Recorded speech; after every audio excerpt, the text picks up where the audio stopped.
Qırgız Respublikasının Qarabalta şaharındagı İmam Jazari Kur'an Akademiyasının okuçusu Mekke şaharında ötkөрülүүчү Padişah Abdülaziz atındagı el aralık Kur'an jarışka katıştı.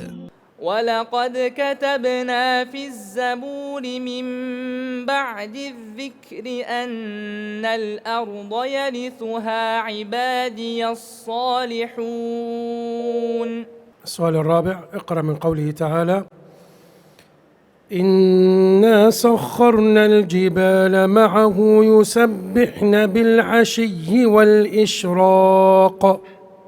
Alemi bul көрүнүштө дүйнөдөгү эң чоң сааттын астында, тагыраак айтканда Аль-Харам мечитинин жанында жайгашкан мейманкананын үстүндө бийиктиги 601 метр болгон Абурожул Байтта араб журналисти кыргыз каарысы менен маектешүүдө.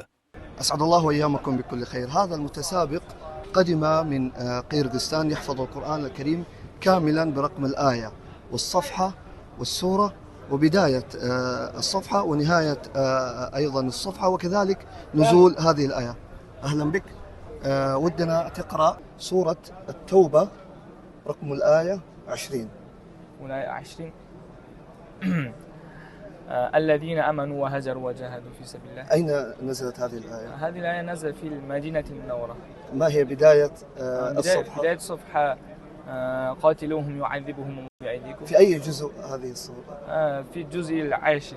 ما شاء الله. طيب سمعنا هذه الآية. ما شاء الله تبارك. أعوذ بالله من الشيطان الرجيم. بسم الله الرحمن الرحيم. الذين آمنوا وهاجروا وجاهدوا في سبيل الله بأموالهم وأنفسهم أعظم درجة عند الله وأولئك هم الفائزون. ما شاء الله تبارك الله. كما رأيتم هذا نموذج من النماذج التي تشارك في مسابقة الملك عبد العزيز الدولية لحفظ القرآن الكريم في دورتها 44 والتي تنظمها وزارة الشؤون الإسلامية هنا في المملكة العربية السعودية.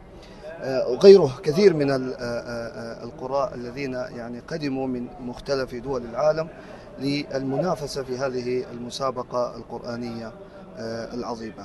فبارك الله فيك وشكرا لك. حياك الله.